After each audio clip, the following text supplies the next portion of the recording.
It's almost the end of One Piece. We are in the final saga, the Straw Hats are a Yonko crew, and yet only 4 members can use Haki. Usopp technically unlocked Haki, but he has no mastery over it. And the remaining 5 Straw Hats, Franky, Robin, Brook, Nami, and Chopper, have 0 Haki whatsoever. This is the crew of the Pirate King, and yet this deep into the New World, going up against the absolute strongest enemies in the world, it feels like Oda still hasn't caught the majority of the Straw Hats up to speed with the basic fighting ability needed to compete with the best. I mean, isn't it weird that the average nobody on Amazon Lily can use Haki, but someone like Nico Robin can't? Well, I don't actually think that this is all that strange. I think a lot of readers may actually overestimate how important it is for all the remaining Straw Hats to learn Haki by the end of the story. And I think it's very deliberate why Oda chose not to give most of the crew Haki. While I am going to break down the likelihood of each Straw Hat getting Haki, the first thing about the Straw Hat crew that I think needs to be understood in this discussion is that even though it is the norm in the New World for even the mid-tier fighters of top crews to have Haki, I believe the point is that the Straw Hats are not like the other crews. The Straw Hats don't all need Haki just because other crews have Haki. If we look at the other Yonko crews, what we see are a lot of homogenized groups. The Beast Pirates are all Zoan type users. The Red-Haired Pirates seem like a group of pure Haki specialists. The Blackbeard Pirates all have powerful stolen devil fruits, so on and so forth. But looking at the Straw Hats, the whole point is that this is an extremely eclectic and diverse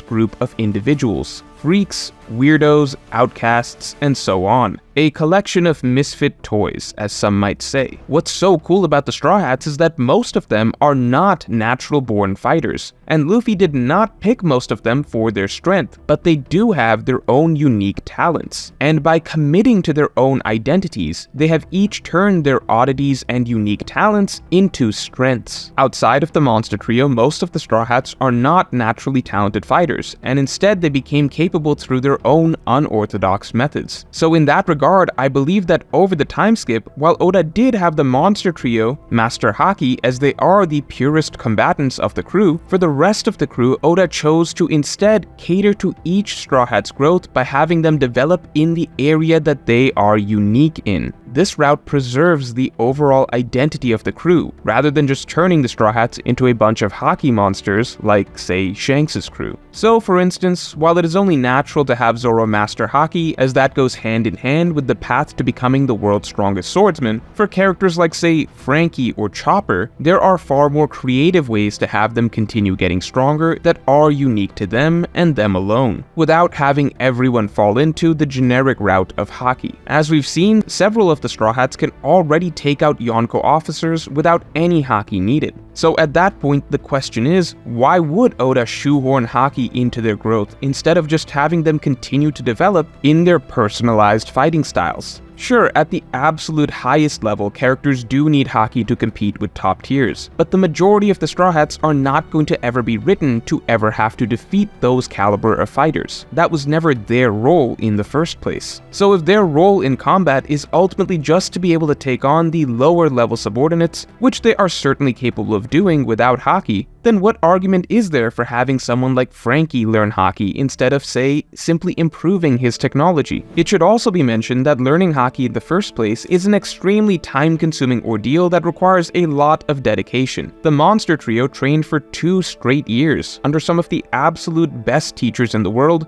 just to get the basics down. Now that we are literally in the final saga, in my opinion, it's a little weird to expect that someone like Brook would all of a sudden be able to master black coating on his sword out of the blue, considering Zoro needed specialized training from Mihawk before he was able to do it. However, to be fair, Oda is also known to cut corners a bit when it comes to power-ups, so maybe it's not out of the question that some of the Straw Hats randomly master basic Haki within this final saga, faster than the Monster Trio who trained for 2 years. I mean, the biggest jumps do technically happen in the heat of battle, so it's a gray area with shonen logic. Along those lines, there is one big argument in favor of the remaining Straw Hats learning Haki. The argument that I commonly hear is that the rest of the crew needs to learn Haki so that everyone can deal with Logias. Now, this is not something that I put that much stock into, since it's not really necessary for everyone on the crew to be able to deal with a Logia. There are like 10 total Logia users on the entire planet. The chances of Chopper ever having to be the one to defeat a Logia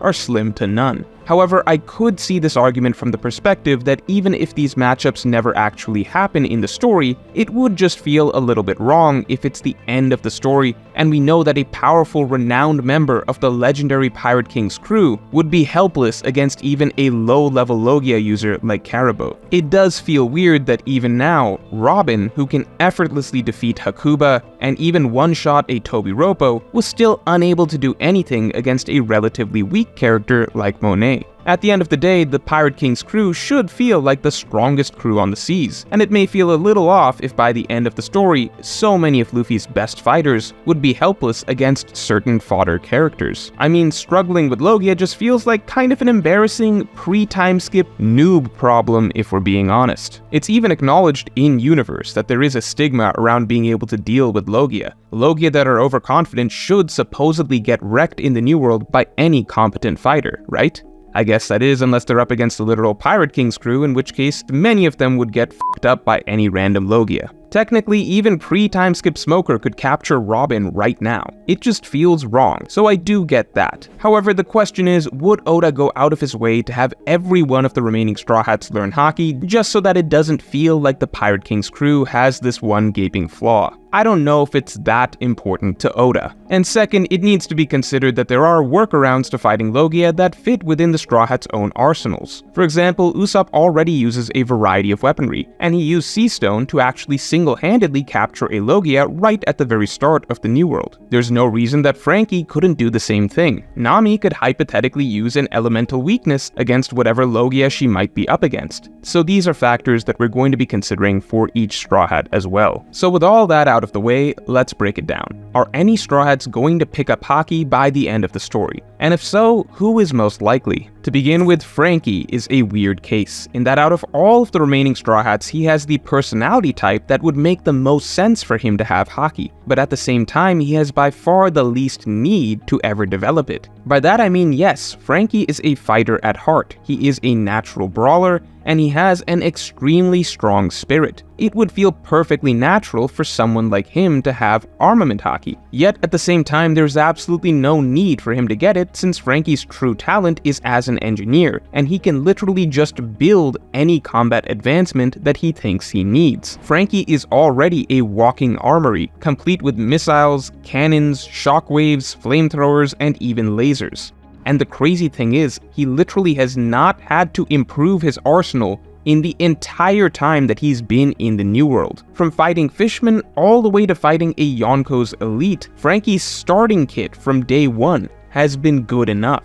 Franky hasn't even had to make an upgrade yet, but the point is that he can make upgrades if he wants. And with the tremendous amount of emphasis One Piece has already placed on the potential of scientific advancements, that means that the potential for Franky's upgrades are limitless. Franky could add rapid-fire lasers, as has already been hinted at. He could add improvements from Vegapunk's lab. Hell, the craziest thing is Franky literally knows the blueprints to the ancient weapon Pluton. There is genuinely zero need for Franky to ever learn Haki, because Oda can just have Franky upgrade himself to whatever point he needs to be at to defeat whatever opponent Oda has planned for him. Again, mid-tier Straw Hats are never going to have to beat Admirals or Yonko First Mates or Gorosei or any of that, so below that level, there is no opponent I could imagine Franky ever having to defeat in an arc that he couldn't believably beat with some upgrades. Even Logia shouldn't be an issue if he's picked up even a little bit of Sea Stone from Wano. Next up is Robin. I think there is a legitimate argument that Robin should never get Haki, or else she would be too broken.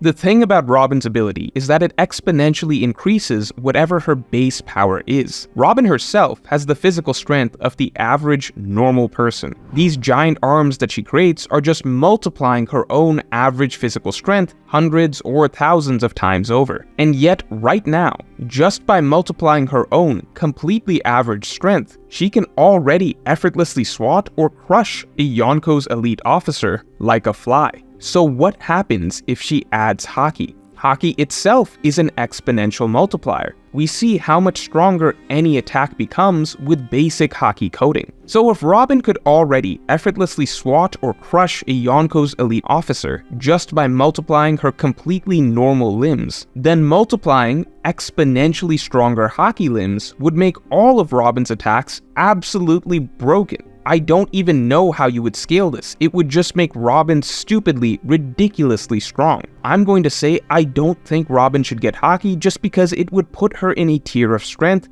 that she has really no business being in, unless Oda were to give her Haki and just pretend that it's not that much of a buff, which wouldn't really make sense, but I guess he could kind of wave it away. But honestly, one of the other reasons I don't think there's a need for her to improve with Haki is because Robin's Devil Fruit inherently allows for a lot of creativity in terms of how she could utilize new abilities. Demonio Fluor alone was kind of the first glimpse we saw of the full potential of her fruit, and this opens up a new route to more usage or more variations of this form. To me, if Oda just opened the door to this type of ability for Robin right before the final saga, then it would make more sense if her future fights explored this new fighting style more, rather than just defaulting to Haki. Not to mention, it fits her identity well, as this demonic ability was what made her an outcast even as a child. So leaning into it and going all in on maximizing this demonic Devil Fruit power feels perfect for Robin's endgame. Plus, we still have potential for Devil Fruit Awakening, which I find more likely than Haki. Now we have Brook. This is the first and maybe only character where it really seems like it could be right, in my opinion, for him to get Armament Haki. Brook doesn't rely on special weapons like Franky, Nami, and Usopp, and he doesn't rely that much on his Devil Fruit like Robin and Chopper. Brook really is a swordsman first and foremost. His Devil Fruit gives him some ice manipulation, but I have always felt that that's an accessory piece to his fighting style, the same way fire is for Kinemon. So as the purest fighter of the Straw Hats that don't have Haki, I can definitely see why it feels a little off that Brook still doesn't have it, as at this point there are pretty much no swordsmen at his level or above who wouldn't have it. Between Samurai of Wano to Marine Vice Admirals to Yonko officers, Brook is just this odd exception. Maybe simply due to his speed, Haki may be unnecessary, and oddly enough he has no problem cutting through extremely tough objects, like this Punk Hazard Dragon that was stated to be even tougher than the big one at the beginning of the arc. I would also add that unlike the other Straw Hats, I see less of a clear route to improvement for Brook without Haki, and interestingly Brook has specifically expressed the desire to get stronger. Again, Franky can just upgrade, Robin has been showing new uses of her Devil Fruit, but for Brook to improve as a swordsman, he would need Haki. However, if I'm being honest, the amount of character writing it would take to warrant a Haki bloom is just something that I doubt Oda would ever give Brook. So while Brook seems like a Straw Hat that is in the greatest need of it, at the same time, I think he may be one of the least likely to actually get it. Maybe Oda can just have him develop even more ice techniques to accompany his sword fighting. Next up we have Nami, and Nami is a tricky case, because she would be perfect for getting Observation Haki, as Nami has always been an extremely observant person, and when it comes to predicting and sensing the weather, she has been noted to be basically superhuman. She is also an extremely intelligent and tactical fighter like Usopp, who recently had an Observation Haki awakening. It would certainly fit perfectly with Nami's fighting style as well, as right now she is the ultimate glass cannon. She has extremely powerful attacks, but a faster opponent could take her out right away. Observation Haki may allow her to dodge or avoid more while setting up illusions or finishing moves. The question is, would Oda write Nami getting a Haki bloom in battle? Does that fit with how he normally writes Nami? Usopp getting a Haki bloom was perfectly fitting, as throughout the story, one of the classic Usopp scenarios is seeing him experience some sort of deep inner conflict filled with self-reflection, growth, and awakening something within himself. It was only natural that one of these days that would lead to a Haki bloom. Now, while Nami certainly had moments like that, they are nowhere near as prevalent or dramatic. So all I can say is that I would absolutely love to see something like a Haki bloom for Nami in the final saga, though ultimately I don't know if Oda would ever write a fight like that for her, and to be honest, I don't know if she really needs it considering she does have a Yonko's power at her disposal. It would certainly be nice for her to have Haki to cover her weakness against fast opponents, but I don't know if it's absolutely necessary, as she has only just started using Zeus, and so she probably has a myriad of more tricks that she can pull out now that she has access to him. So a clear avenue for growth already exists without Haki. For Chopper, I'm going to keep it short and sweet. I don't think he's getting Haki. Yes, he's a physical fighter, but he's also the youngest and most inexperienced member of the crew. It would just feel odd if he, of all people, is the first of the remaining Straw Hats to tap into Haki. Chopper also clearly has a lot of potential with his fruit that we unfortunately haven't gotten to see develop further. It still hasn't been confirmed if Monster Point is his Devil Fruit's awakening or not, but either way we haven't seen Chopper bring out something better than Monster Point in literally 700 chapters. He's had exactly the same trump card since Enies Lobby. He is certainly overdue to show us something new with his Devil Fruit, and considering he's able to create drugs that can even trigger things like Sulong in the Minx, I'm sure that all that pharmaceutical research that Chopper has done can lead to some sort of new innovation for himself. Again, seeing the Straw Hats improve through their own areas of expertise is what I enjoy the most in their growth. And while Chopper has stagnated, the potential is clearly there for him to develop a new form for himself. And finally, Usopp. Usopp has always been perfect for Haki improvement, as the very foundation of Haki is what Usopp is all about: spirit. Haki is one's spirit, and Usopp constantly goes through this cycle of a weak spirit that gives way to his true, strong spirit that he has buried deep down. Usopp has of course already unlocked Observation Haki, but the next step is simply getting to see him actually use it and master it in battle. Interestingly, a likely opponent for Usopp is Van Augur, who uses teleportation, which likely can only be countered by Observation Haki. I doubt armament will really matter for Usopp going forward, as his pop greens can already pack a punch as long as he pulls off strong combinations with them. Whether or not Usopp will get Conqueror's Haki is a whole other topic in itself, but at the very least I think all of Usopp's future improvements in battle will be Haki related, which is precisely why Oda chose plants as his weaponry. The pop greens aren't inherently that powerful, like Nami's weather abilities, but Usopp's own skill in battle is what makes them effective. So the better Usopp himself becomes as a warrior, the more effective the pop greens will be. So overall, I really don't think most of the Straw Hats need Haki. It could make for some cool moments for a couple of them to have Haki blooms, but at the same time I think it's more special to see them improve and become the fitting crew of the Pirate King using their own unique strengths. But let me know in the comments below who you think is going to get Haki, and if you enjoyed this video then definitely like and subscribe. And you can get my extended thoughts on the power-ups that I actually think each Straw Hat will get on my weekly podcast by supporting me on Patreon. Link in the description below.